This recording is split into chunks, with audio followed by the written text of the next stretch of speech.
Hello everybody and welcome back to Rebellious Menstruation. This video is on a review on the UK cloth pad maker Muffdusters. I have also had, this is also one of the earlier ones that I ordered, or the earlier companies that I ordered from. But as with anything when you start it, I didn't kind of realize the consequences of PUL backed pads. I always kind of thought, oh, PUL is such a great thing, but it's not when it's backed in pads. What we have here is a 9.25, a 10 and a 10.25 inch. This one here is woven cotton with jersey applique. And this one here is cotton, and this one here is like a polyester. I really picked this one because of this, which is sometimes exactly how you feel in your period. And they are all bamboo, cord and PUL and fleece. So this one, I see Muffdusters, and it has 10 inch H, which is heavy. There we go, 10 inches. And then we have this Wonder Woman, which has Muffdusters, and then 9 inch moderate, which is actually kind of useful to have them on there, even though I always forget. And this one here, Muffdusters, which is 9 inch light. And that is what is on the cover. It's another Doctor Who reference. So basically, kind of, I used to have a lot more. I used to have at least 8 more, if not 10 more Muffdusters. But again, these two here, the Wonder Woman and I Don't Give a Fuck ones, as you can see, are lined in PUL.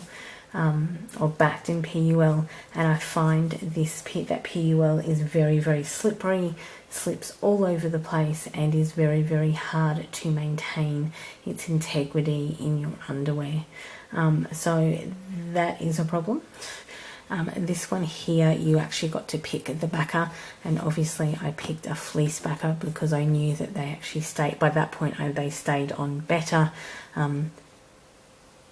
But again, I destashed nearly all of my Muffdusters stash to a friend of mine who didn't have any cloth pads at all, and so she got given essentially the kit because she's like, oh, I just want to try out some cloth pads. I went, sure, here are 8 I don't need. There is a destash video on that around somewhere, but yeah, so these are 3 I kept. The Don't Blink one is because I actually got to choose the backer, and it has the best backer. It's also really, really comfortable and kind of feels like a cotton jersey, but it's actually really, really comfortable to wear. So this is what I'm talking about. This one here is Wonder Woman, and it's kind of in a classic stars formation, so that's kind of why I really liked that one. Also, the stitching is really, really well done. The stitching on all of these is really, really, really well done, and also I kind of like this one because of sorry, of what it says. So these are the ones that I maintained. I'm probably still going to keep these.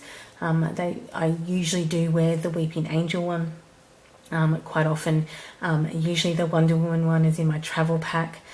So generally when I've worn it, it's because I've been out and I've been away from home and have actually had to use it. So it's not that, it's just that it's actually quite thin, as you can tell, and it actually folds down quite small and fits very well in places. Even this one here is a lot thicker, as you can tell.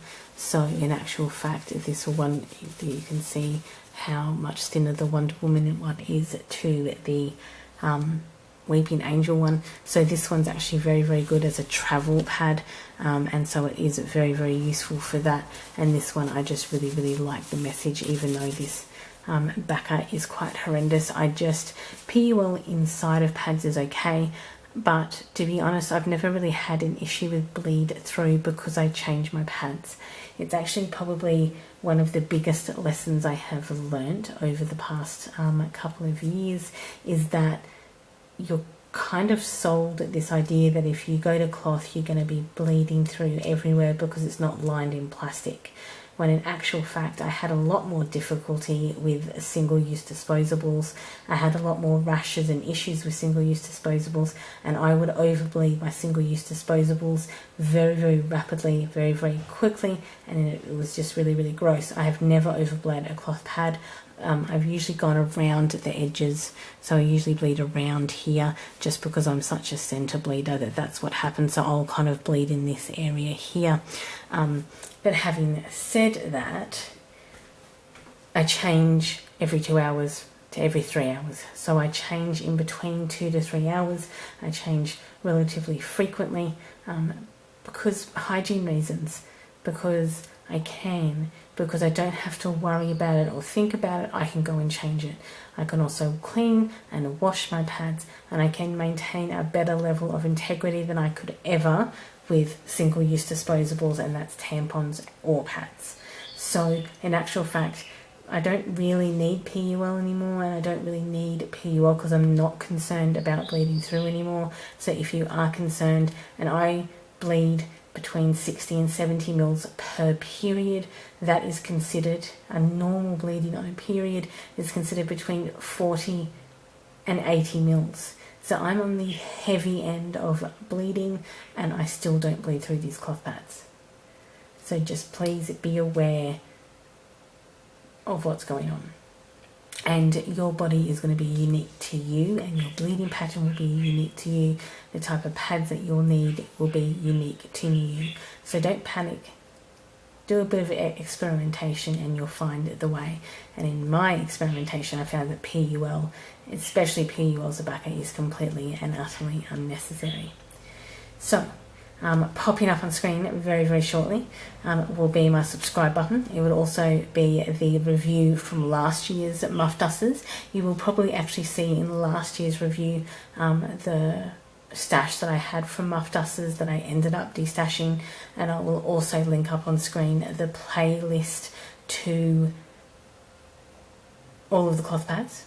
Check them out, and you will see the December 2018 and the December 2019 reviews of all of these cloth pads, and hopefully some of the information that is in them will provide you with what you need to know.